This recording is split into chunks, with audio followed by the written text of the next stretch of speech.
resource-constrained, and conservative contexts. The objectives of this study are to identify low and middle income countries that have scaled up and sustained school-based comprehensive sexuality education programs.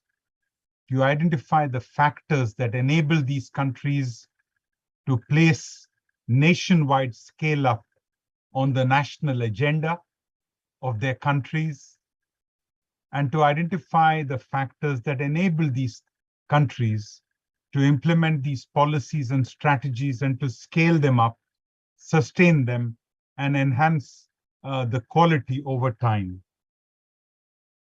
Why is this relevant? Last year, the 5 UN agencies listed on the bottom of this image published a report titled The Journey Towards Comprehensive Sexuality Education.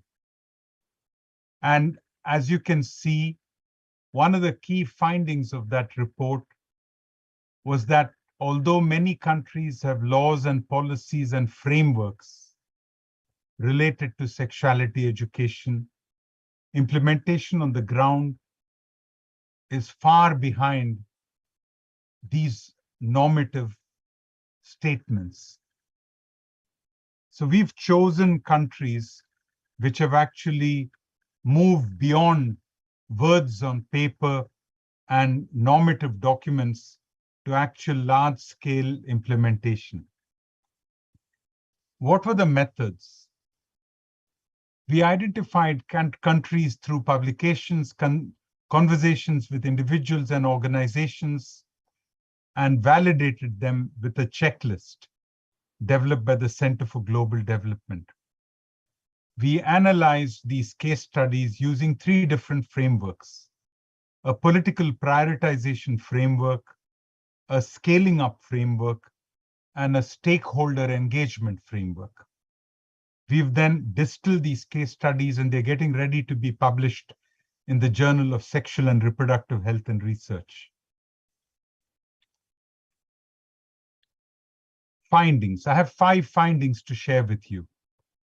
The first is, are there countries that have scaled up and sustained comprehensive sexuality education programs? And I've deliberately placed the letter C in brackets, because as our UN report, which I referred to, states clearly, for many countries, it's a journey towards a comprehensive program. Most programs on the ground, including the ones that I've described and I'm describing in this short presentation, cannot really be described as comprehensive, but they're working towards that. But the countries described here have achieved substantial national or subnational coverage, have been sustained for at least 3 years, and have demonstrated some results on the ground. And they are from very different parts of the world, different geographic, religious, economic, and social contexts. So the second of the findings is, what factors enable these countries to place nationwide scale up on their political agendas? How did they get political support for this? And political support does not only mean a token endorsement for the publication of a strategy, but also following up with resources for implementation. 3 things.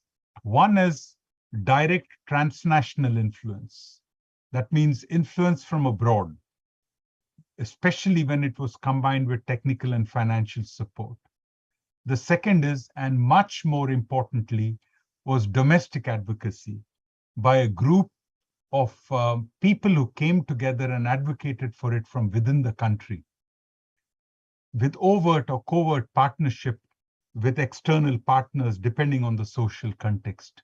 In some places, mentioning that you're in partnership with the UN or some other bodies can actually be a big disadvantage. And in the third point is, political windows of opportunity were used. Now, for each of these examples, I'm going to give you one illustrative country example. So positive deviant countries, the countries which scaled up their programs, sustained them and enhanced them, used opportunities that were available or created new ones to put scale up of sexuality education on the political agenda. A very good example is that of Nigeria. Now, in Nigeria, a group of non-government organizations led by the Action Health Incorporated in Lagos demonstrated the need, the feasibility, and the effectiveness of sexuality education at the project level. They did this, initially demonstrated its utility. They formed a coalition of other non-government organizations with partners in government to advocate for a national policy and strategy. They worked with internal and external change agents over an 8-year period to develop a national scale-up plan. A national scale-up plan on family life and HIV education. And they continued with the advocacy after the policy was implemented and resourced to support application at the state level. Nigeria has 36 states, a large and diverse and complex country. The third finding is, what were the factors that enabled these countries to implement their policies and to scale up and sustain them and to enhance them? There are 3 points here. What did they do to plan? What did they do to manage? And what did they do to implement? Again, none of the countries used any magic solutions. They used solutions that are widely available and are widely used. What they did was they brought these approaches together and doggedly worked to apply them over time and in a concerted manner. The first example is scaling up. Positive deviant countries planned their scale up strategically. A wonderful example is that of Uruguay. Uruguay placed the national scale-up of sexuality education within the framework of a national policy to address adolescent pregnancy. The policy, which was been described in a PAHO journal, Pan American Journal of Public Health, and is available in English as well, has 4 components listed on the slide. And the first of those components was to strengthen conditions for adolescents to exercise their rights and make decisions autonomously. And so they placed sexuality education in a national policy and then detailed the different roles of the national and the subnational level players and what would be done at the primary, secondary, and tertiary levels. And over time, they scaled up the program through changes in different governments, some supportive, others less supportive of sexuality education. So meticulous planning. The second thing that positive deviant countries did was they managed the scale up effectively. They did not just allow scale up to happen. They managed it meticulously. They invested time and resources in this. This is illustrated by a program in India, in the Jharkhand state of India, which we've described in the American Journal of Sexuality Education. So what they did was they brought together players, government-led, government ownership. So governments were key. An NGO, the Center for Catalyzing Change, provided technical support. District officers provided implementation, transactions, and monitoring. And the Packard Foundation provided support not for the scale-up, but for the supportive role of the Center for Catalyzing Change. So they had very clear roles to play of different partners in the scale-up effort.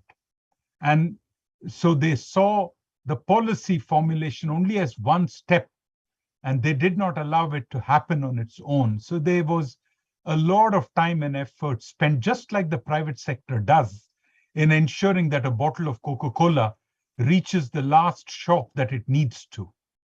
That's the level of effort that they placed in getting sexuality education delivered to the last mile and to the last child or adolescent. The third thing is that positive deviant countries invested time and effort to assess their work, to assure quality, and when needed to enhance their programs. And again, I'm using the example of this program in India, which initially got permission to only deliver sexuality education at the secondary school level. But later on, when they demonstrated through successive evaluations, 2007, 9, 10, and so on, that younger students needed this education, older students were getting ready for their final exams, they really were not interested. They then were able to get a policy shift to take the education to lower classes. So programs of positive deviant countries worked because they planned the scale up meticulously. They managed the scale up with a lot of effort and investment, and they used data both to assure quality and to reshape the implementation of the program. The fourth of my 5 findings is I know that in Jamaica, you've had lots of trouble with the sexuality education program, 2 steps forward, 1 step back, described in the UN document on the progress made, the challenges you faced. And the challenges you faced in Jamaica and in other countries are reflected around the world. These 6 countries built support for sexuality education, and they overcame resistance to sexuality education. And I'm going to give you the example of Pakistan. Now, Pakistan is an Islamic country, and our normal image of Pakistan with what we read in the press is unstable government, moving towards Islamic fundamentalism, civil society shrinking, very hard to do the kind of activities we're talking about. In fact, Pakistan has done more in sexuality education than more liberal countries, including many states of India. And they did that because they used the national policy and with very little implementation, but a coalition of NGOs did the following things. They strategically chose issues to address that parents wanted them to address, such as sexual harassment of girls on the street, such as child marriage. They framed their work with care. They didn't call it sexuality education. They had sensitive content vetted, but they did not go to religious leaders to vet it. They invited a body of people which included religious leaders, but other rights advocates as well. And they actively reached out to the community to explain what they were doing so that there was no mystery. There were no lies that could be used to characterize their programs wrongly. But they also dealt with backlash. They dealt with backlash with an alliance of politicians, media persons, and religious leaders who wanted to blackwash their programs. And they did that by using supportive media persons, by arranging for journalists to visit schools and see for themselves what was happening, and for arranging information sharing and discussion sessions again and again and again and again. Finally, the 5th finding was, what did they do to sustain their programs? They worked to integrate sexuality education into policies, into strategies, into work plans, into budgets, into delivery systems. And an excellent example of that is Mexico. It's worked in a climate of instability, of increasing US-funded evangelical church pushback against sexuality education, to install and integrate sexuality education in government and work with government to ensure sustainability through all the pushback that has occurred. Between 1930 to 2020, they've had an evolving sexuality education program, which a secular government has held on to despite all the pushback. To conclude, I talked about Jamaica's challenges, and I'd like to share with you Pakistan's challenges. Now, Pakistan, Ahang, an NGO in Pakistan, its 20-year journey is described in a paper we published in the Journal of Adolescent Health. They started in 1995. They moved to 2005. They got a government pilot. They got a second government pilot. There was huge backlash when they were accused of, corrupting the children of Pakistan and getting US money and European money to undermine Islam in the country. The backlash meant that the MOU was the Memorandum of Understanding was cancelled. They stopped, they regrouped, and then they went back. After some time, to a third pilot, they used media attacks, media coverage of the brutal rape of a young woman called Zainab to build community support for sexuality education. And now it is being integrated and at the state level, at the provincial level, in a number of provinces of the country. Very much like a snake and ladders game. But, unlike Egypt, which in the Islamic, with the installation of an Islamic government in the Arab Spring, where sexuality education was stopped, it has continued to be stopped for 15 years. What you need to do in the climate of pushback is navigate resistance, which is what Pakistan has done. My last slide. What we found from our study of these country examples is CSC scale-up cannot be done as a turnkey project by well-intentioned external experts. It cannot be done quickly, and it's not a smooth road.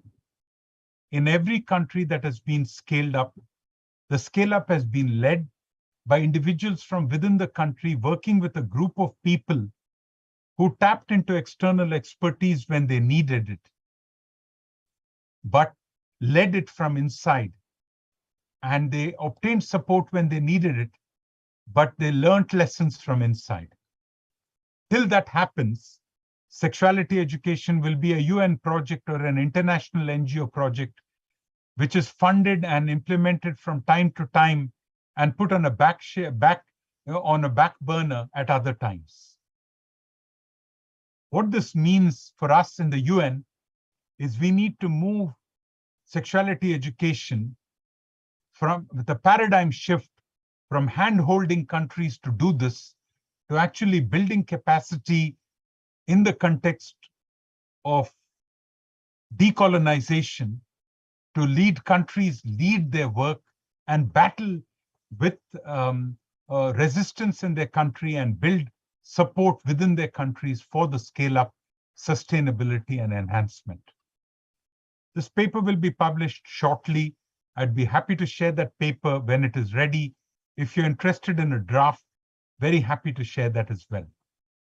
The paper draws upon published papers in each of these countries, all of which are available in the public arena and can be shared with you.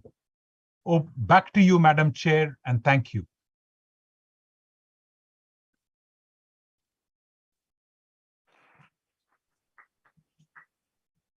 I must say, Dr. Maoli, thank you so much for that very informative presentation. One of the major themes I think we can all agree that came out of that presentation is the theme of persistence, of even in the face of adversity, countries were able to regroup, re-strategize, rethink how they were going to continue on the mission of adolescent sexual and reproductive health rights, because it's a mission that's, as Dr. Maoli clearly said, it's not a one-day thing, it's a journey. It's something that will continuously have to be worked on. We have to adapt, we have to rethink, and we always have to come back and start stronger than before. So we just have to give you much thanks, Dr. Maoli, for that very wonderful presentation. So as I had given you in the outline before, we're going to move on to our second presenter, which is our esteemed guest that is sitting right at the first chair on the panel. And we have Miss Alison Drayton. She is the Assistant Secretary General for the Human and Social Development CARICOM Secretariat. Before joining CARICOM Secretariat, Ms. Drayton headed the UNFPA's sub-regional office for the Caribbean from 2016 to 2020. She served at the UNDP for 15 years in a series of functions both globally and in the Caribbean region. She was a political officer in the Commonwealth Secretariat and special advisor to the President of the United Nations General Assembly in 1993 to 1994. Ms. Drayton has an extensive experience in intergovernmental negotiations on key development issues, particularly on climate change, sustainable development, and issues impacting small island states. This very colorful and extensive background makes her the most adequate and most eloquent speaker for us today. So I'm sure we will be learning a lot from her presentation. So I ask you to kindly give her a round of applause as we welcome her and her presentation that she will be making from her seat. And we will follow with her presentation on the screens. Thank you.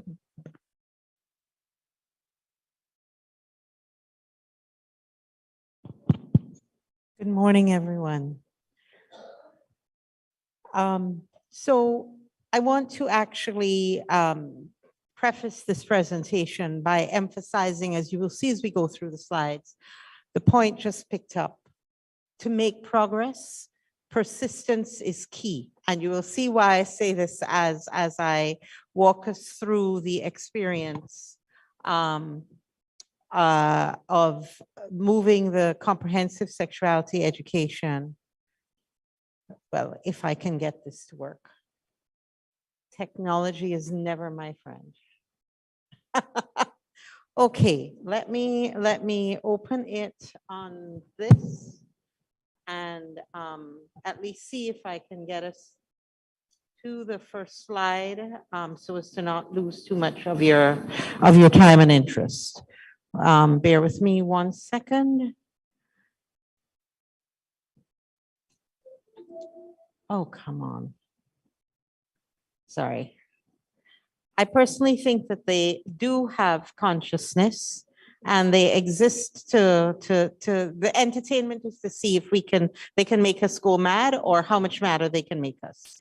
So, problem fixed? Okay. Moving on, the slides will eventually catch up with my voice. To mention that the recent work on comprehensive sexuality.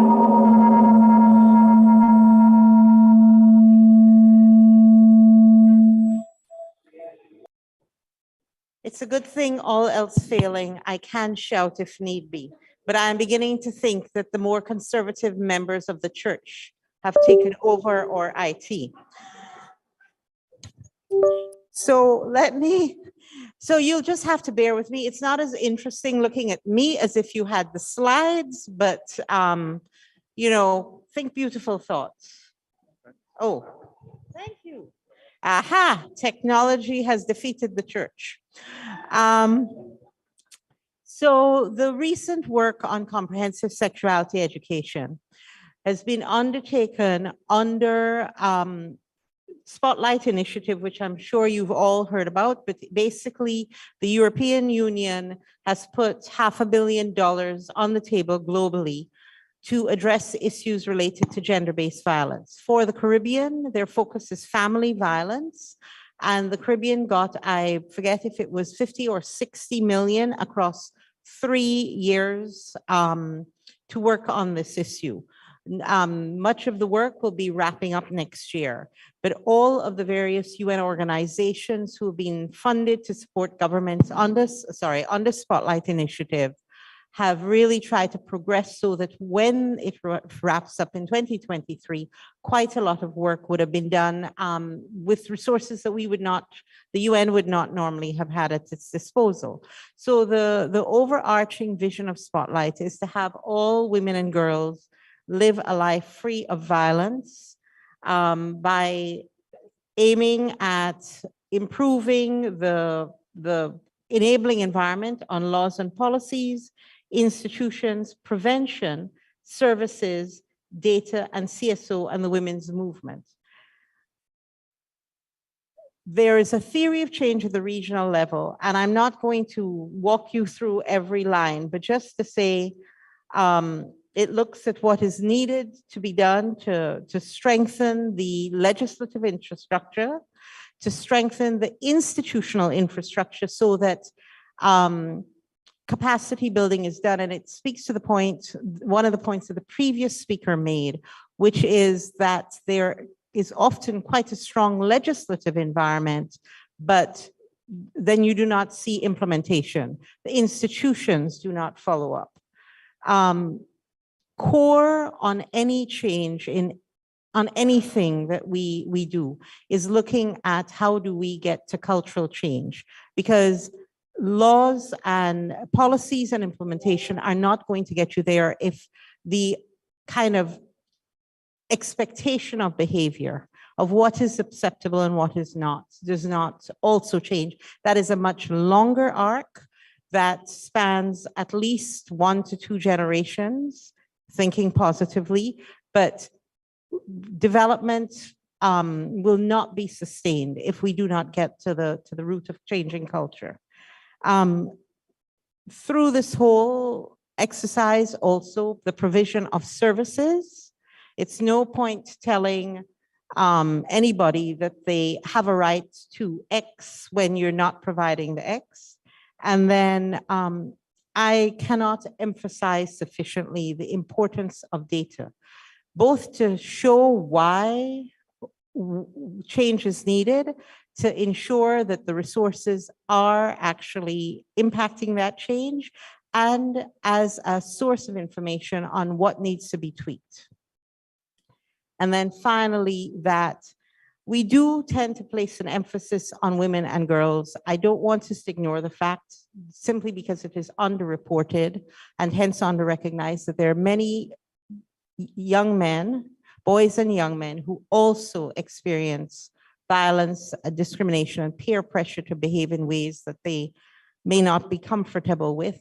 So it is, I would actually say it is the empowerment of all young people to know what their rights are and how to draw lines and boundaries. So now we get to and yes, it has been a journey. So as you can see, the journey began, I will say, in the Caribbean in 1994 is when the ministers of education first endorsed the implementation of the Health and Family Life Program. And then, as you can see from this, I would say normally rather depressing slide, but you can really see the acceleration.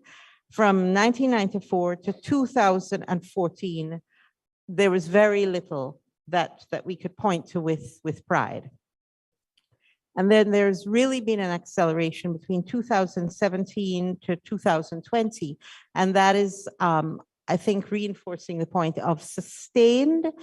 It takes time to build into change. Dropping money in 1 year and expecting to see results in the other is just going to point to endless failures. And so what you see between 2017 and 2019 is the building up of what was needed for the longer change, which gets us to, well, this basically describes pillar 3 of Spotlight. And as I squint at the screen, because this one shut down, it is the, oh, good Lord, I really need new glasses. Forgive me, people. They undertook a formative assessment. UNFPA undertook a formative assessment, which was basically an assessment of the training materials in the Caribbean that speak to comprehensive sexuality education, which gave a baseline from which then all of the actors can work on improving those training materials. Because one of the very depressing findings from that assessment is we all know that CSE is seldom taught in the Caribbean, but even in those countries which do actually make an effort, what the assessment showed is there is not a single country in the Caribbean that teaches CSE to international standards. And that I have to say, was very surprising and very depressing. So part of the work that has to be undertaken going forward is how to raise the overall standard. And that then speaks to the importance of that kind of one little line in my address yesterday, which was my joy that the ministers of education just last week in the council meeting emphasize the importance of HFLE implementation, because that means at a regional level, CARICOM now has a mandate to work with the governments on getting the teaching materials up to at a credible baseline. That doesn't mean that the teaching stops where it is being done, but we really have to work hard across the next couple of years to get us to somewhere that we can all have some confidence in. This just very briefly speaks to the method of the formative assessment, which was also extensive consultations with various stakeholders. Some of you in the room may in fact have been part of those consultations. The findings, so the challenges, and this will come as no surprise to any of you, teacher preparedness, and I would frankly say teacher discomfort in speaking to this issue, either from their personal views and values or concerns that parents are going to land on them, with both feet. The policies supporting CSE in many countries are not there or not strong enough to make it robust. The Caribbean overall, not just on this, but on many things, does not have a strong framework on anything on monitoring and evaluation. And again, as I said, really to have changes embed so that one can build on what was there, the critical need to evaluate and tweak and improve rests on a robust M&E framework. But we are very much a region, myself included, that kind of tend to move from the gut. That too is a culture change. And then, pushback from conservative groups. The strengths of CSE in the region, according to the formative assessment, is that actually students are learning. I would say not necessarily in school. I mean, this is the role of social media, which can be a positive, but also has a horrendous amount of misinformation. But here, what I have heard from many countries is the role of peer-to-peer teaching and how much that has helped to increase knowledge and raise awareness.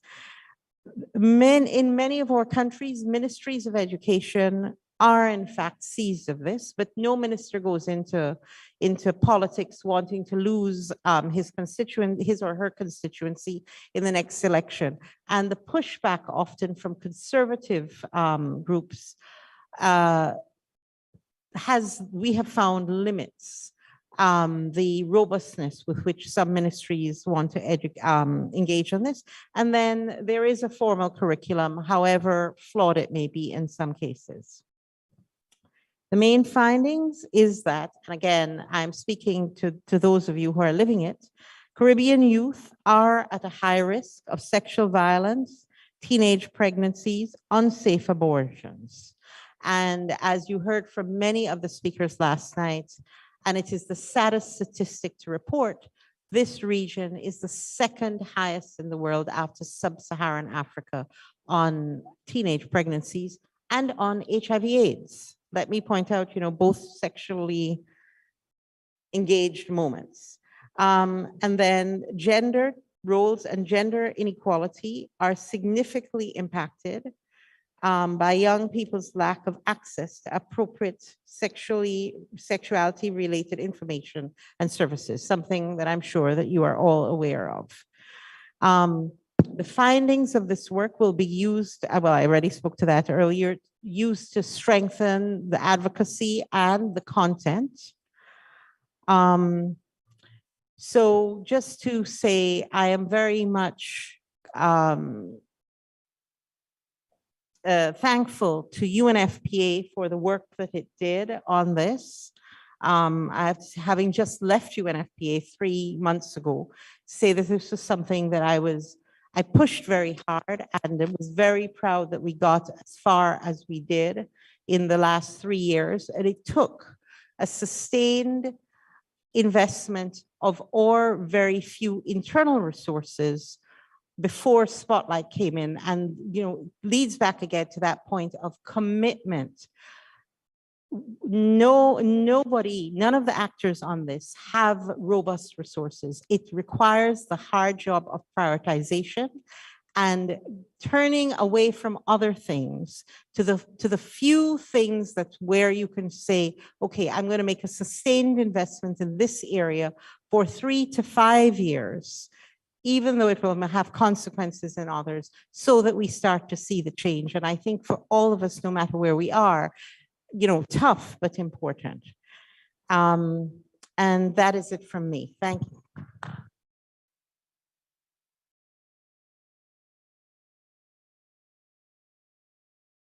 Okay, thank you, Ms. Drayton, for that presentation. Again, one of the major themes that we're seeing throughout these presentations is the importance of persistence, the importance of having a structured plan, and the importance of understanding that, as we all know, change is not overnight.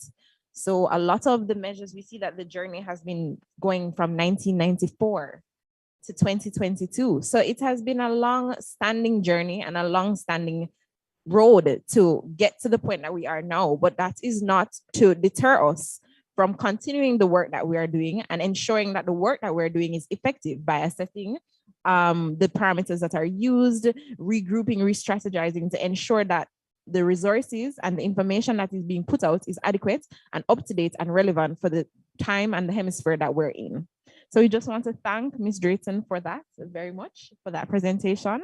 And now, as I had said before in our timetable of events, we're moving on to our question and answer segment, where I will introduce to you our lovely youth panelists one by one, and then we'll move into the question segment. I hope everyone has gotten a chance to use the QR code and registered and has been able to access the interpretations to follow along what has been going on so far, as well as this is your opportunity to gather your thoughts and figure out what your questions will be for when we turn to audience questions. So I'll give you guys an opportunity to do that as I introduce my lovely youth panelists.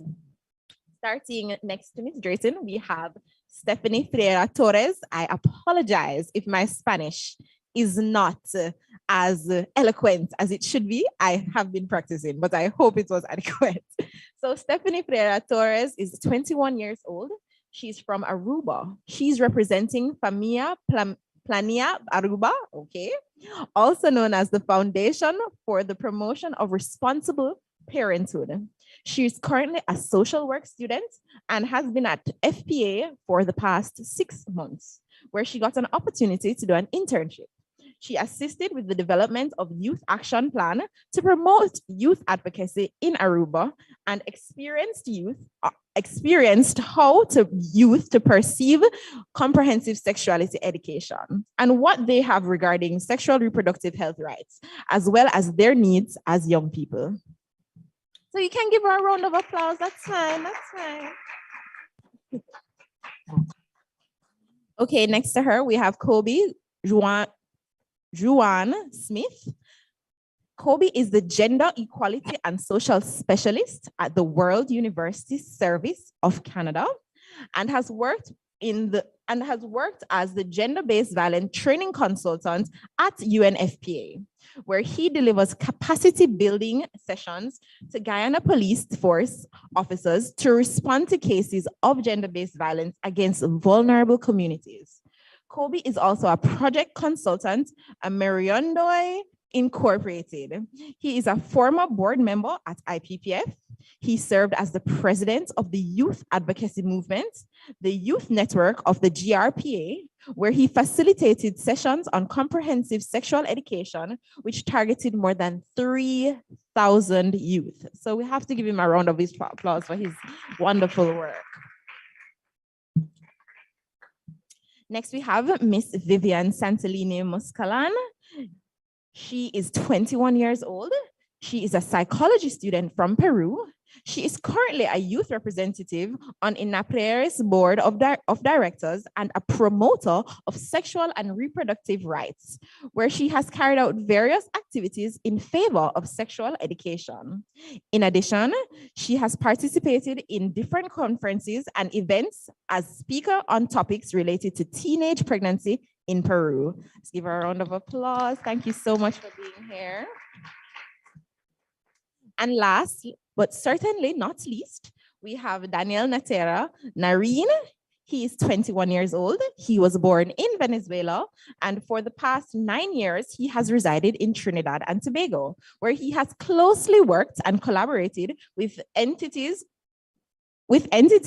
such as the UNHCR, UNFPA, and the European Union Spotlight Initiative, the International Migration Organization, and most recently, in his former alma mater, the University of the West Indies, St. Augustine campus.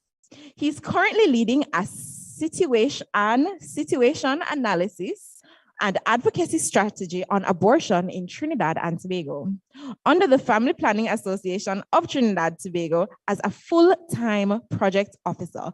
So again, we thank all our panelists for being here today.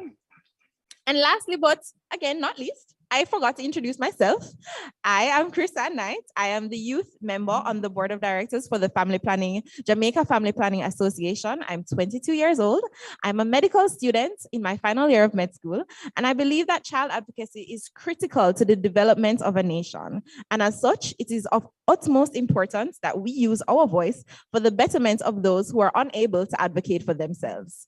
So we will take it away with our question section. I hope you guys have been listening to me, I hope you have been writing down your questions. I hope you have been paying attention. It is not a class session, but I hope that everybody has been engaged and has learned something so far. So our first question will go to the beautiful and lovely Stephanie Freire Torres. And my question for you is, what are the demands and needs from adolescents and young people regarding sexual and reproductive health rights? And she will answer from her seat. I would first of all like to thank you for this question. And I would also like to say that I'm really grateful to be here representing the youth of Aruba. So I acknowledge that each region is different and they have their own norms, values, and culture. So, and nevertheless, each young person is different and they have their own needs. So the needs that I will be elaborating on can be different from region to region. The needs that I will be elaborating on are regarding young people in Aruba. However, based on the first day, I noticed that there are similarities between each region. So I would say that in Aruba, the accessibility to information, products, and services are developing. For example, I could speak for Famia Plana. They have the delivery service where youth can go online and they get their products delivered. And they also can receive counseling at their own address if they have any questions. And there's also the online counseling where youth can go on Instagram, Facebook, and they can ask questions. So we can see that social media is now an important aspect in the lives of young people as they connect on these platforms. They look for advice, for information, and I would say that they would need organizations to be more involved on these platforms, more accessible, and so they can be seen basically. And then youth can know where they can receive the information. As was said, there's a lot of misinformation on the internet, so it would be important for organizations to let it be known that they are there. There's also a need for more information and awareness in schools and more discussions on the sexual and reproductive health rights of youth. There's a need for advocacy so we can hear the perceptions and ideas of young people. There's also a need for more people advocating for their sexual and reproductive rights, more peer-to-peer discussions where ideas and perspectives can be shared as we learn from each other in a safe space, meaning a space where we feel comfortable, where we feel that we are being heard. And most of the time, we feel more comfortable with people who are our own age because we feel they are experiencing what we are experiencing.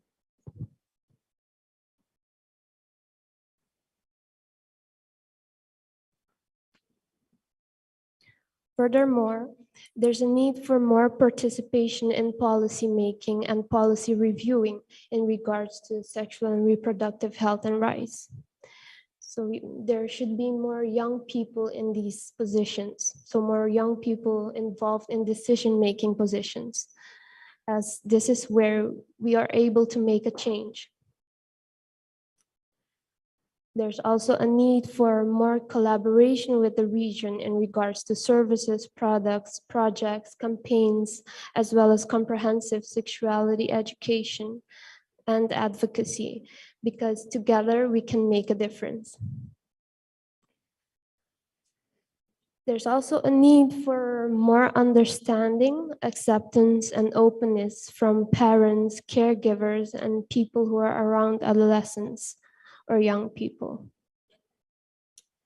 I noticed that yesterday it was discussed that many times youth do not feel comfortable enough to talk about their sexual and reproductive health with parents or caregivers because they may feel like they are being judged or they are not being understood. And I can say that in the Aruban culture, many families are really close-knit and involved in young people's lives. So they can be kind of judgmental, or when a youth is trying to open up, they may say, you're not supposed to be doing that, or what are you doing? So there's a need for more awareness, more understanding from parents, and more openness about speaking about these issues. It's important to advocate for acceptance and improving the sense of responsibility for young people. In conclusion, adolescents and young people are and will always have an important role in community development, and therefore it's important to have spaces such as this Congress where we as young people can share and about our own experiences, and most importantly, motivate each other to use our voice and to be a voice for young people in our community and in the world. Thank you for listening.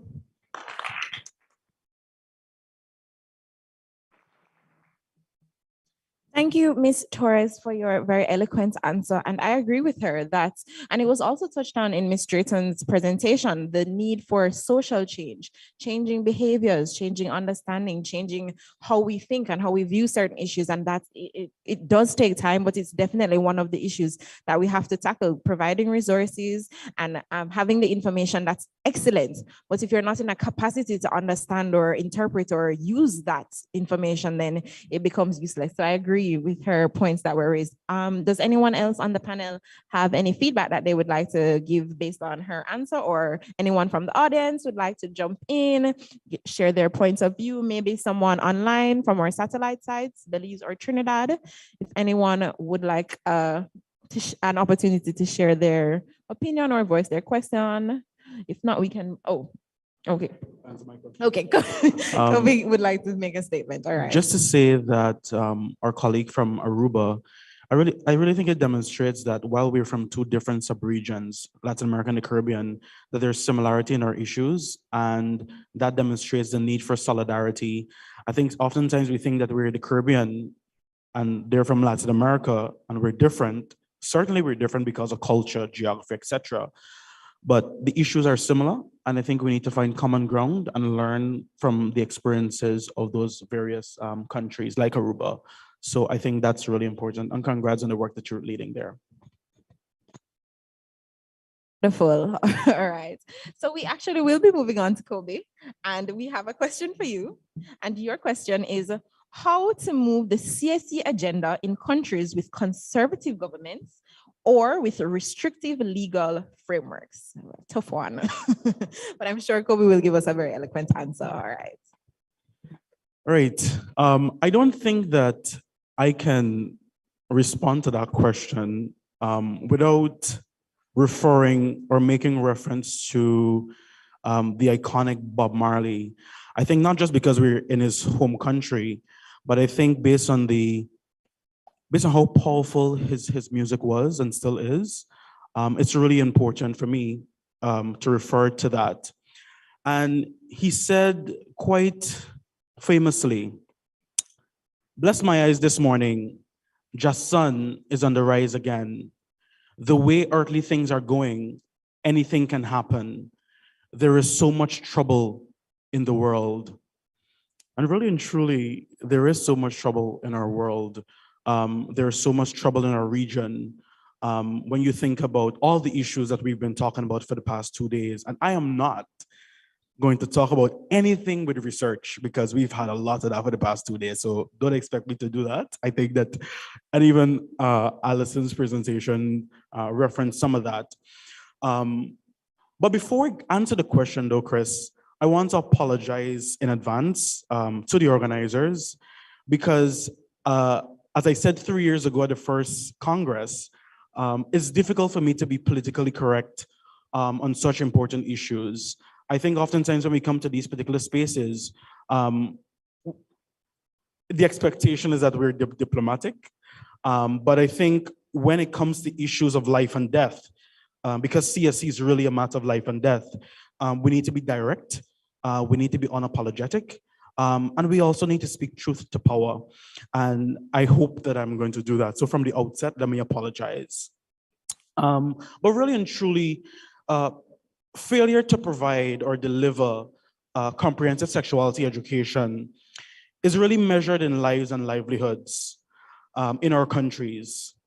But in addition to that, the failure to provide comprehensive sexuality education in some contexts is immoral, and it is unjust, and it is not right.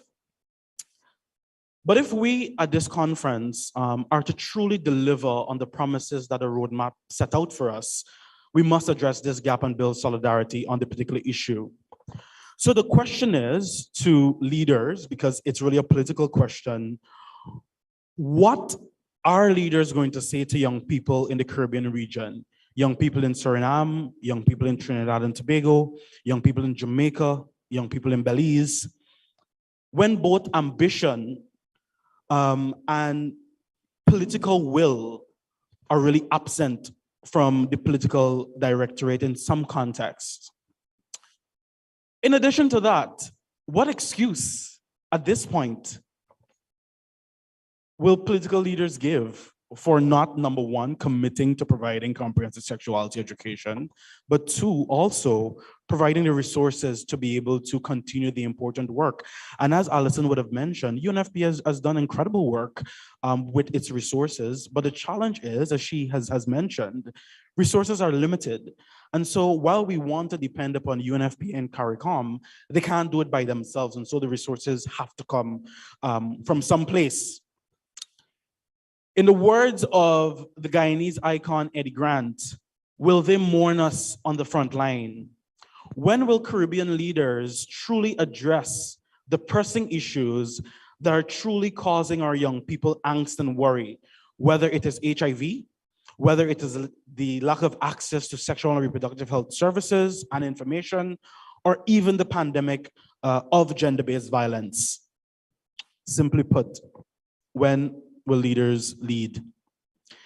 If CSC is not going to be promoted in the normal format, as we know, with support from government, it means that we need to find alternative ways to deliver CSC content, especially in spaces and places where we find the vast majority of young people. We need to be smart. We need to be creative. As we say in the Caribbean, yeah, as we say in the Caribbean, the stricter the government, the wiser the population. And so we need to roll with the times. And let us use the amazing creative content from UNFPA, from IPPF, from Amaze, and others to flood social media with content that's really right-based and gender sensitive, to really meet young people where they are, if in fact there are some ways where it's not going to be provided in the traditional sense. The reality is that we need regional, moral, strategic leadership. Regional because our issues are regional, moral because it's really the right thing to do to provide education to people, and strategic because we need to be able to chart a course forward. I know my time is running out, but I'll just ask for 2 minutes. We know that because part of the question that you asked, Chris, is how do we navigate the legal framework? And I want to say this. We have 3 arms of government in all of our countries. We have the executive, the legislature, the judiciary. And in my estimation, when the executive and the legislature fails to pass laws to protect the rights of young people, to protect the rights of minorities like LGBTQ plus persons, it means that we need to look to the judiciary to stand up and to vindicate those particular rights. And we have seen some of that in the Caribbean. We have seen that in Trinidad and Tobago with the Jason Jones versus Attorney General judgment, which really said that it's unconstitutional to criminalize same-sex intimacy. We've seen that in the case of Orozco versus the Attorney General in Belize. We've seen it in Guyana with the McEwen versus the Attorney General, that the CCJ said that it's unconstitutional for a law to exist that criminalize how people dress.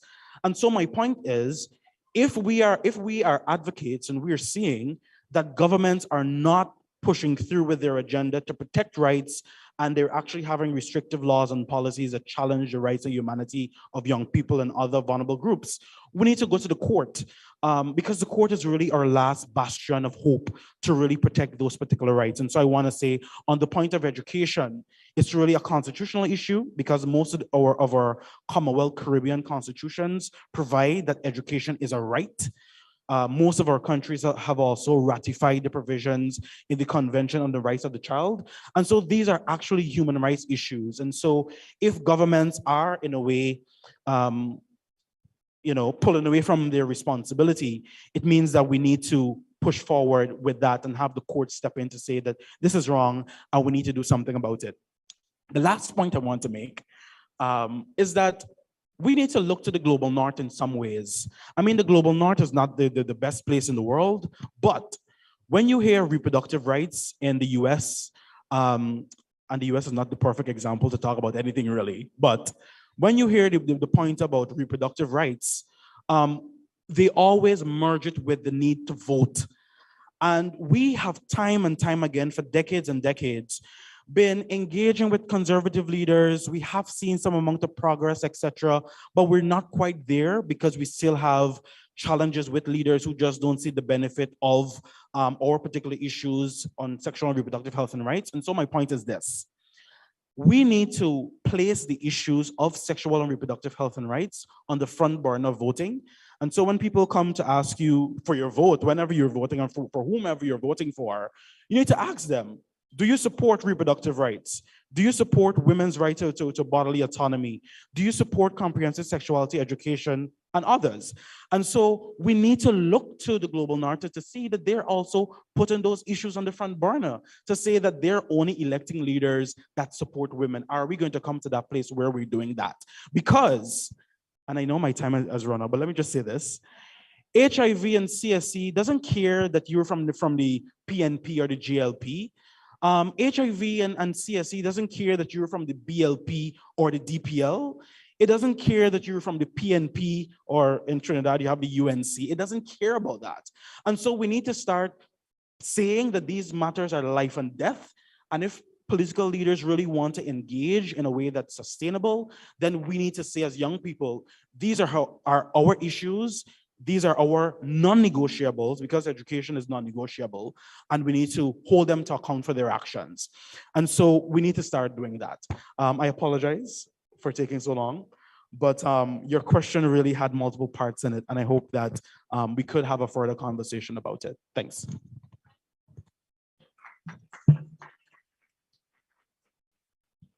I want to thank Kobe for his very passionate response, because the issues that we are facing require very passionate individuals to tackle the well-needed solutions that we need to these problems. So I just want to say thank you for that. I would respond, but we have a little time crunch. So I will have to move on to our next wonderful youth panelist, and that is Vivian Santillini Muscalan. And as I had indicated earlier, she will be delivering her response to her question in Spanish. So I'm going to advise all of our English-speaking participants to just tune in on the Zoom link and ensure that the translators, when they are coming in on the Zoom, the tech department is kindly asking you to just mute your mics, because it's causing a bit of feedback with our mics on stage with the platform. So just be mindful of that. Thank you. So the question for Vivian is, experiences and lessons learned from CFJ in Paris with their peer-to-peer educator programs. What are some of those experiences? She's listening to the translation.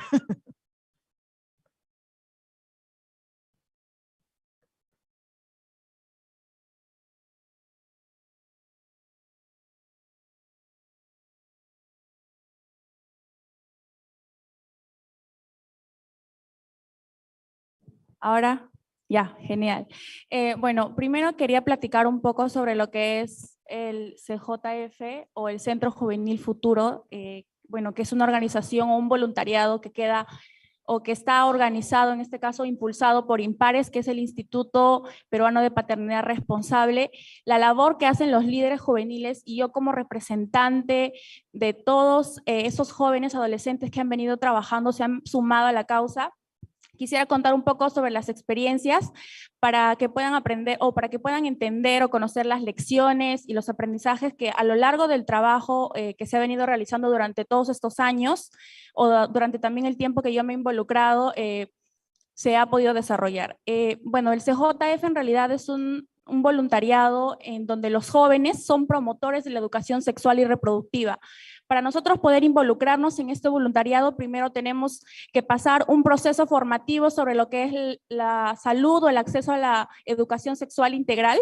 Por lo mismo, después empezamos a hacer ciertas actividades que van a involucrar a las personas o van a permitir a las personas llegar. Okay. Vivian, they are asking if you could just kindly slow down, and the tech department is suggesting that they could bring in the translator so we can hear in the audience. If everyone is okay with that, I'm assuming we're all okay with that. So just give us a second so that we can all hear in English for those who need it. So just 1 second. Okay, you can continue. Thank you. Bueno, sobre las experiencias o las lecciones que hemos podido aprender dentro de lo que es el CJF, está la convivencia con diversos compañeros.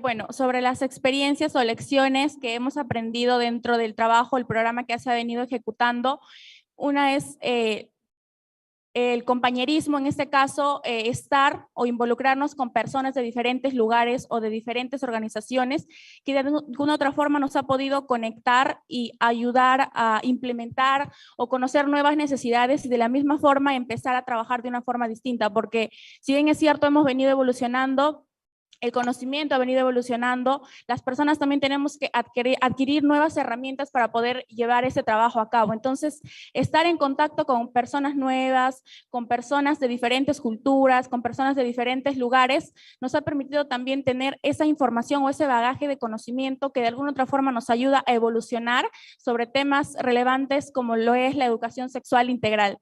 El segundo punto, la segunda lección, es la importancia de impulsar la educación sexual integral desde una comunicación horizontal o desde una línea horizontal. Cuando queremos llegar a las personas, en especial a los jóvenes y adolescentes, tenemos que entender que la comunicación, la forma en la que ellos están comunicando es distinta, ¿no? Tal vez tienen una cierta susceptibilidad, entonces nosotros no podemos llegar como autoridades o figuras de poder que poseen cierto conocimiento a divulgar o a querer informar, sino tenemos que llegar como compañeros, como pares, como amigos, que tienen una información adicional que puede sumar, ¿no? Porque día a día, es cierto, nosotros no lo sabemos todo, tenemos un conocimiento, se nos ha capacitado, pero somos multiplicadores, como lo escuché ayer de una amiga, multiplicadores de esa información que debe seguir desarrollando y debe seguir trabajándose para que llegue a todos los jóvenes del país, o en este caso, el trabajo que se está ejecutando en Perú. El siguiente punto es que todas las personas tienen procesos diferentes, todas las personas entendemos las cosas de manera diferente. Para nosotros como educadores es importante seguir innovando, seguir creciendo, seguir buscando nuevas herramientas de educación, porque si bien es cierto, venimos de diferentes lugares, venimos de diferentes culturas, no todos van a recibir la información de la misma forma. Entonces, también es parte de una responsabilidad para nosotros, ¿no? Llegar a los jóvenes para que puedan de alguna otra forma tomar o ver las cosas de una forma diferente y sobre todo actuar con responsabilidad ante las diversas decisiones y problemáticas también que se están originando en el mundo, en el Perú.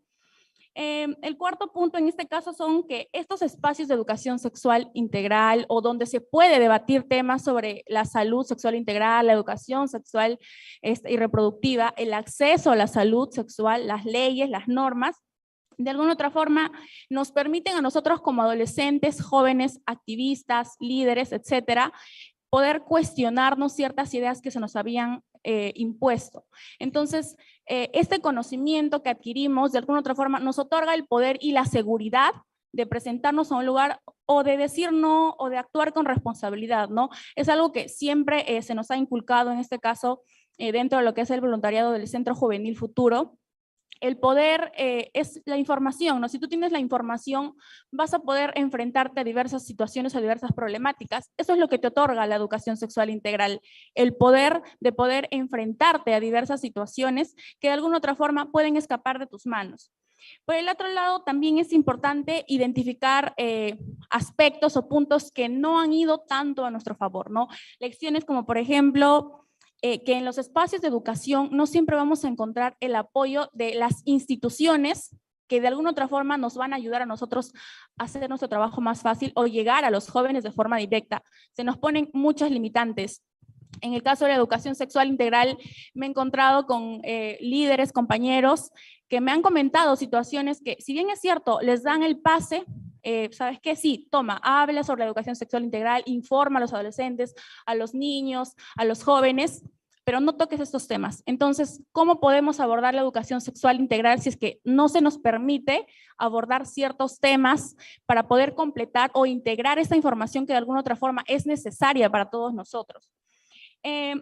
Como último punto, ya para terminar, quisiera comentar también que no siempre vamos a, en este caso, a encontrarnos con personas que estén a favor de nuestro objetivo, ¿no? Así como las instituciones también nos ponen limitantes, hay personas que están en contra, ¿no? De el trabajo que venimos realizando por el tema del conservadurismo o también el tema del adultocentrismo. Entonces, eso también va a ser una limitante, pero no debe dejar no debe rechazar la idea de seguir trabajando. Entonces, tenemos que seguir construyendo este conocimiento e impulsar a los jóvenes a que se involucren en estas actividades, porque de alguna otra forma va a ayudar a su confianza y sobre todo a su empoderamiento como adolescentes, ¿no?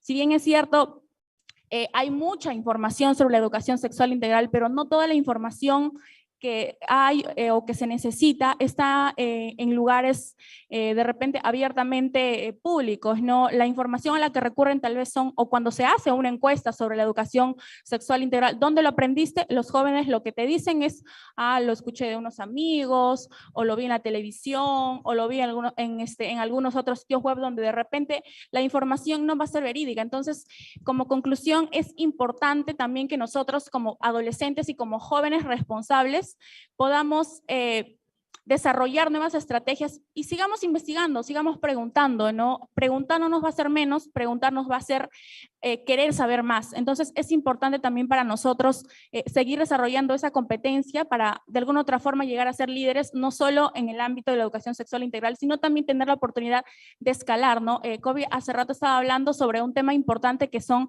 las leyes. Una forma de nosotros poder de repente escalar al tema de las leyes o tener una decisión o una palabra dentro de algún parlamento importante es seguir creciendo, seguir involucrándonos en estos espacios que de alguna otra forma nos van a dar oportunidad de llegar a todos los jóvenes y a todos los niños, ¿no? Muchas gracias.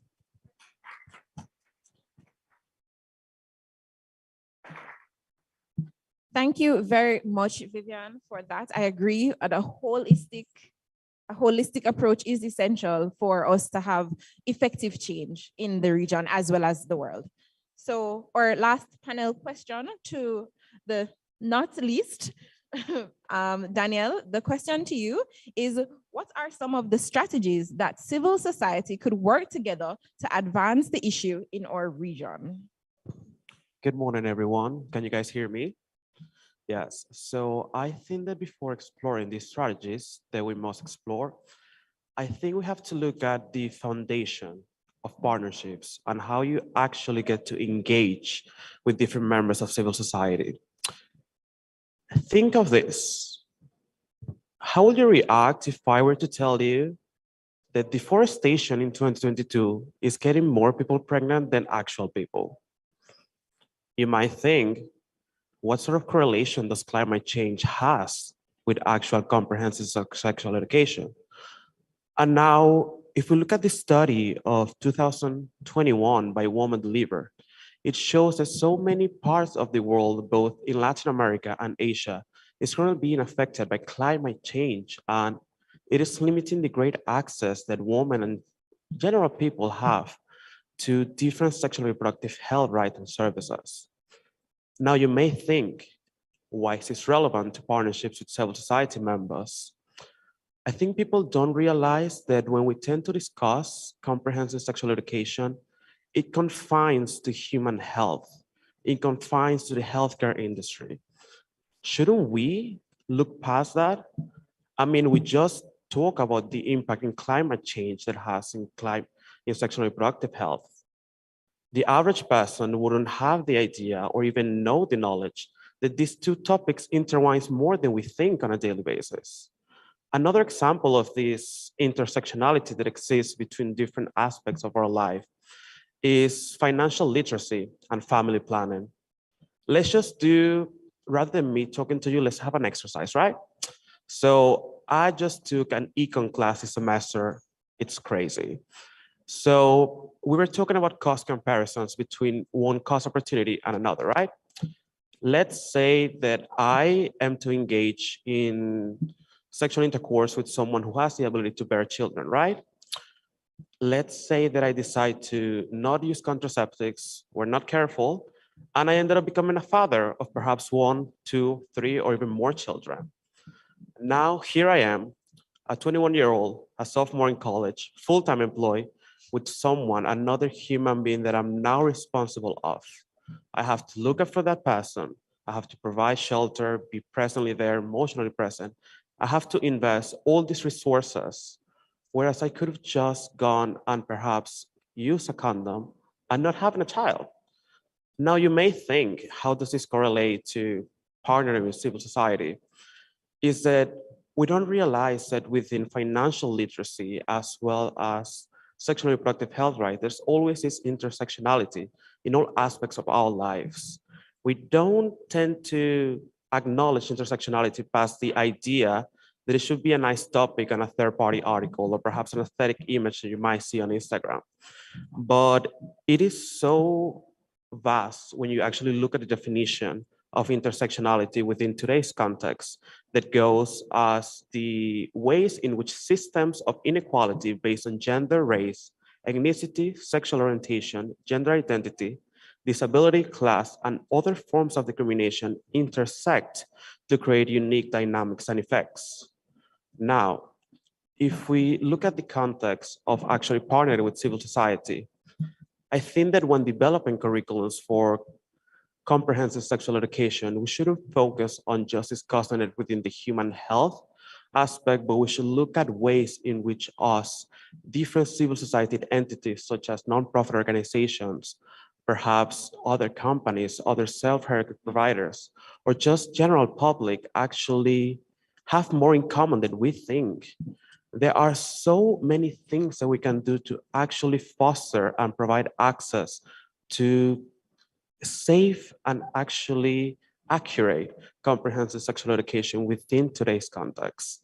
For example, I just show you two examples in which climate change and comprehensive sexual education correlates to financial literacy. How many people of the general public have actually sat down and realized that we all live within the same network? Yes, we may not be in the same field of expertise, but when fostering partnerships, we should look at intersectionality as the base of said partnership. We have to realize that not everyone from the general civil society would actually care about comprehensive sexual education or sexual reproductive health rights. Not everybody will actually be willing to put in the effort to discuss these topics, much less in the Americas and the Anglophone Caribbean. I think we should look at ways that we can actually appeal to their areas of expertise, actually appeal to areas that they have interest in, appeal to areas that might actually help them solve another problems in addition to getting access to comprehensive sexual education. I think, well, I would like to propose that when developing curriculums for sexual and comprehensive sexual education, that we should look at intersectionality as a main pillar from the founder of this sort of curriculum. We should actually focus on the fact that we can provide these new experiences to people that have never been part of. We can develop workshops that not only touch on comprehensive sexual education, but also explore financial literacy, family planning, climate change impact, and ways in we human beings can actually work towards achieving a better sustainable life for all of us. I do also want to highlight that when we work in the intersectional space within these gray areas among different sectors, different civil society organizations, we tend to see comprehensive sexual education. Yes, it might be evidence-based, it might not be heteronormative anymore. It might not confine to the pre-established curriculums that we had that have proven to be completely inefficient. But we should also explore aspects beyond the prevention of perhaps getting pregnant or contracting STDs or STIs or HIV. We should look at aspects like family planning does not limit to the use of contraceptives. What if someone actually wants to start a family and needs guidance on how to do it? Of course, yes, we know how babies come from, but do we really know what it takes to become a father or mother? Does it really know what it takes to become a parent, to found a household? What does it actually take for you to be an actually responsible and present paternal figure or parental figure to another human being? So the point that I would like to make once again and reiterate is that I think that intersectionality should not be limited to aesthetic images and third-party articles, but it should also act as a founding pillar to developing and sustaining partnerships with members of civil society to advance global and easy access to comprehensive sexual education and sexual reproductive health rights.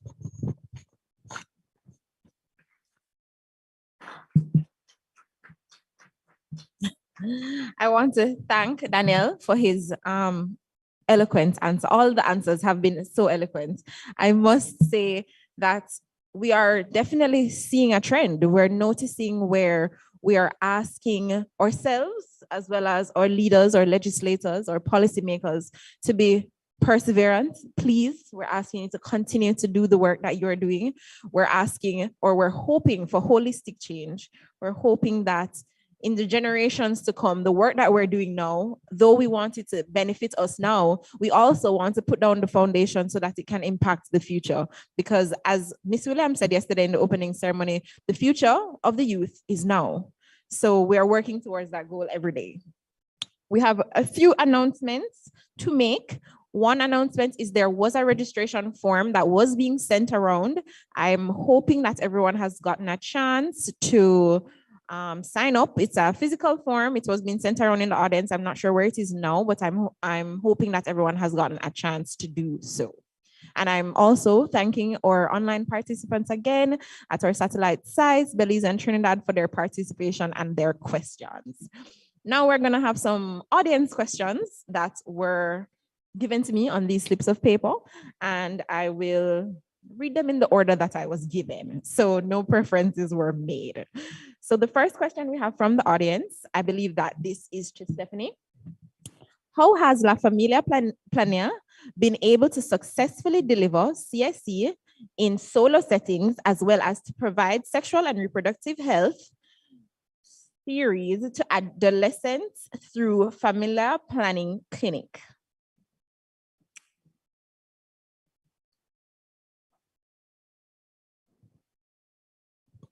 So Familia Planea delivers CSC to different schools. It can be secondary schools or high schools, etc. And they also provide counseling at the organization or the clinic, as well as different services, delivery, in-person counseling, so people can just walk in, ask their questions. They can also receive counseling or CSC in a separate room if they prefer to speak one-on-one with the counselors or social workers. And like I said, also on social media, Familia Planea is very involved in those aspects and in those platforms. So they post a lot of information on Facebook, Instagram to keep the young people involved. Okay, thank you, Stephanie, for that answer. I have another question that is a general question that can be taken by anyone on the panel. I would like to know, and I think maybe even if possible, someone from the audience might even have the answer for this question. Let's see. So how do you propose that parents approach talking to their children about sexual needs, but making sure they don't encourage them to engage in sexual activities prematurely? So I feel like this is a very general question. Anybody in the audience as well as on the panel, I'm leaving the floor open to who would like to tackle that one. I think we need some thought. I think Kobe is going to take it, and here he goes. Okay. Hi, great. I think before the conversation starts between parents and children, I think parents need to acknowledge how much they know, because parents also come with some level of misinformation as well that can be problematic for sex and sex life and sexuality and even healthy relationships. And so if a parent understands that they can't go further or they don't know further, maybe they want to make referrals. And I always say that I never really had conversations on sex at home, but I was grateful for volunteering. I was a volunteer at GRP at 14, and so I was shipped off to GRP to get it there. And so there are opportunities for parents to engage with organizations to, give their children that space to learn, but also unlearn. Because talking about sex and those particular issues is not just about learning; it's also about unlearning those negative views about how you view and how you handle those particular issues. But the point is that if parents don't know, they should make referrals to sources that are credible, sources that can be able to answer those particular questions. But in addition to that, the conversations could start from this age appropriate perspective. And so if you have a 5-year-old child, a parent could say, this is your vagina, this is your penis. If somebody touches you in this particular way, you let me know. I mean, those particular things, but talking about deep issues, issues that parents don't necessarily understand, they could make referrals in those ways. Thank you, Kobe, for that answer. Actually, I would like to add to your point because I also had a similar experience of, okay, at home, it wasn't necessarily that, okay, we're going to sit down now and we're all going to talk about sex. That was never my reality. It was a case where in high school, I got involved in volunteering. I was exposed to the comprehensive sexuality education through different programs. So while I didn't necessarily have that space at home, I was afforded that space elsewhere. But as Kobe rightfully said, I do believe that we have to begin with the parents demystifying some of these topics. It's not taboo because it is something that occurs. It is a function. It is something that everyone has a right to enjoy responsibly. So if we start early at an age appropriate level, then when we get to the older conversations, the more serious conversations, it is not so, the shock value is not there. It's not so taboo. It's not so hard to discuss. If we can get into the space of, from early, we understand that these are things that we can appreciate. These are things that we can't appreciate. These are our personal feelings and you have your personal feelings, and understanding how to maneuver that space, because puberty starts at a very young age. So if we miss that opportunity to engage our children and teach them how to, interact with each other, how to express these feelings that are normal and should not be shunned and put away and make them to pretend as if they don't exist, then it will result in problems. So I agree with Kobe that the conversation starts at all the levels of the parents, at the levels of the schools, also with age-appropriate education for children. So I agree wholeheartedly with his response. We got another question, but before that, we're going to get into our third question. That again is another open question, and I believe I have a slight feeling that Alison might want to take this one. I have a slight feeling, but the question is, have you studied any CSE efforts that are LGBT inclusive? And how can we decenter cis heteronormative from CSE? I feel like you might take that question. Can I repeat it? Yes, I'll repeat it. So it's a two-part question. So the first part says, have you studied any CSE efforts that are LGBT inclusive? That's the first part. The second part is, how can we decenter cis heteronormative, standards or cultures or practices from CSE? I think that's the second part of the question. So if we can get a nice timely, I think Kobe will take it. Okay, no problem. I think in alignment with international standards, any CSE program that's formidable and that's credible has aspects of gender diversity. And so if there's a CSE toolkit that misses that or doesn't cover that, then that's kind of problematic, because it's supposed to talk about sex, sexuality, gender, and you move along. There are resources out there. IPPF, we keep making mention of that. I know that there's a toolkit called the one something, I can't remember what it's called, but maybe you guys can help me.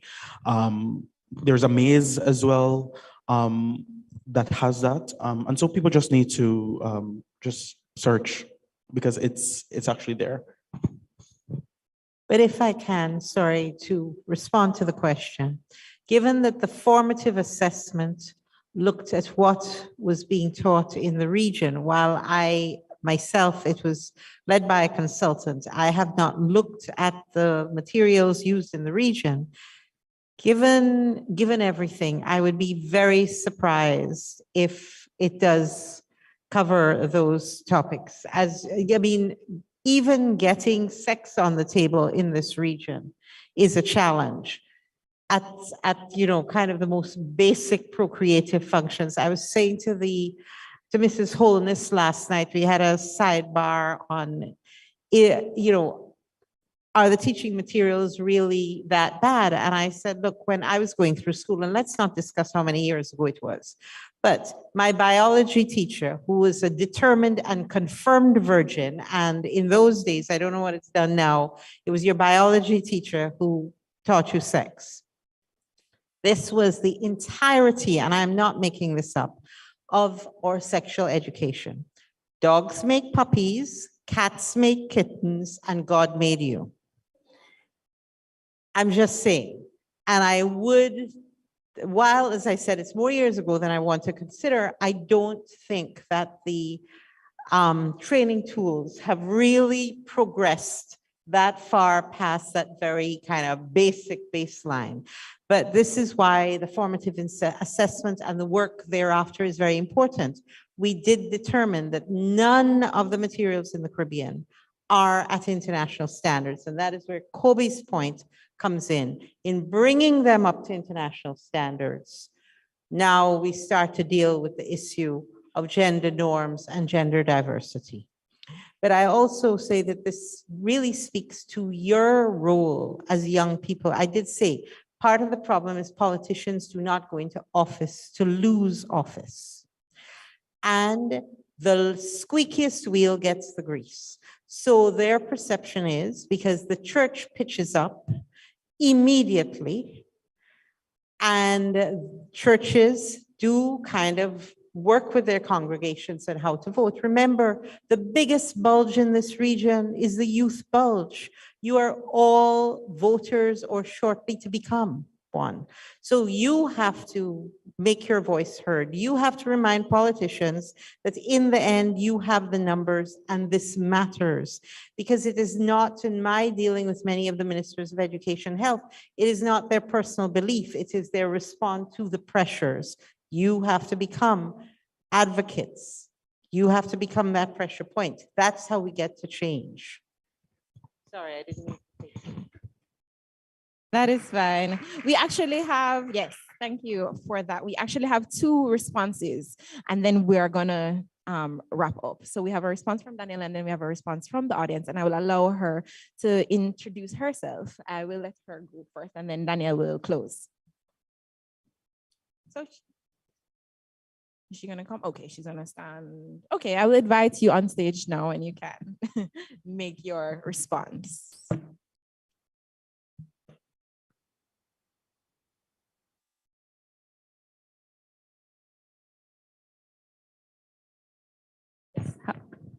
How about now? Great. Good morning, everyone. I didn't intend to be here, but I did have a response specifically to this question. I'm Dr. Khatija Khan. I'm here at the Congress, and it's so fantastic to see so many young people and to hear you. I wanted to share an initiative in Trinidad and Tobago that speaks directly to this. So I'm affiliated with the Regional Psychological Associations and the UWI, but I'm also a director on an LGBT-focused youth-led NGO in Trinidad and Tobago called the Silver Lining Foundation. And for years, we've been working on topics like this. So we do have an initiative called Stronger Families, where we were aiming to help provide parents and caregivers with support on how to talk to their LGBT relatives. But recently, we also compiled a series of short videos on comprehensive sexual education, and it was compiled into a short film and entered into Trinidad and Tobago Film Festival. And a couple of weeks ago, it won the People's Choice Award. So we're really proud of that, because we know what the barriers are to trying to get CSC into formal avenues. So we have to figure out what are some of these novel ways, and doing the film. And the film is one that is really specifically tailored. It's about a young man coming out to his parents, and it uses the cultural jargon. So one of the barriers for parents being able to talk to their loved ones is, if you don't know the language and you don't know what words to say, you're not going to say anything. So I'm happy to share the film. We're hoping to promote it in a wider region, and thank you for letting me share that.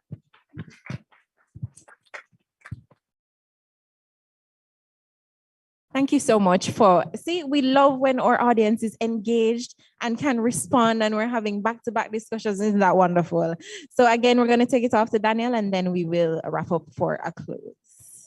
Yes, something that I wanted to bring to everyone's attention is that the Family Planning Association of Trinidad and Tobago has actually not only co-adapted, but have revised and readjusted the CHAM, the Collaborative AIDS and HIV Mental Adolescent Health Program, to become a more LGBTQI-friendly sort of curriculum that is delivered over the period of 12 sessions, which out of those 12, 8 of them either intertwine or somehow directly correlate to the exploration of gender, sex, and sexuality outside of the binary norms. Most recently, we've actually had 3 interventions, which we condensed into a 3-day programs in rural communities, both in Tobago and in Trinidad.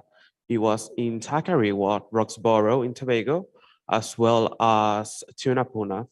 And it was a crazy experience to see that people between the ages of 13 to 68 who might have never experienced this sort of curriculum actually be enthusiastic to discuss these topics outside of the pre-established norms that we have always seen.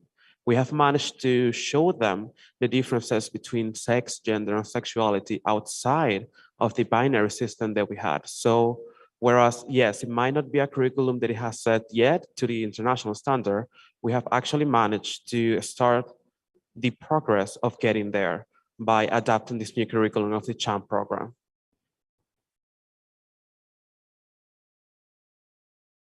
Okay, thank you very much, everyone, really, for participating and listening in and being present.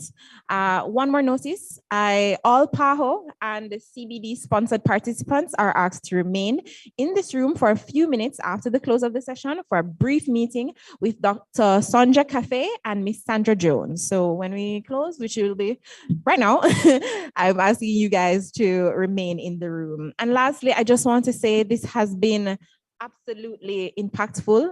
I hope that this discussion was not merely thought-provoking and insightful, but action-provoking, that we have left this discussion empowered and energized and motivated, as well as equipped to tackle the issues of our youth and strive towards a better future, which is now. So thank you, everyone, for being a part of the session. I advise you to take a quick break promptly in the next room, and then we're advising you to quickly, when you're finished and settled, just promptly return for the next sessions. And we also invite you, take your break straight to the room. So we're asking you to leave this room and take a break in the next room, and then return for the following sessions, which will be the split sessions as well as the child marriage and early union segments that will be occurring. So thank you all. Thank you to our panelists. Thank you to our participants. Thank you to our online viewers. Thank you to everyone.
All right. Can we ask all the PAHO and the CDB sponsored participants just to come up quickly into the front row? This is not going to be for long. We don't want to take too much of your time. Yeah.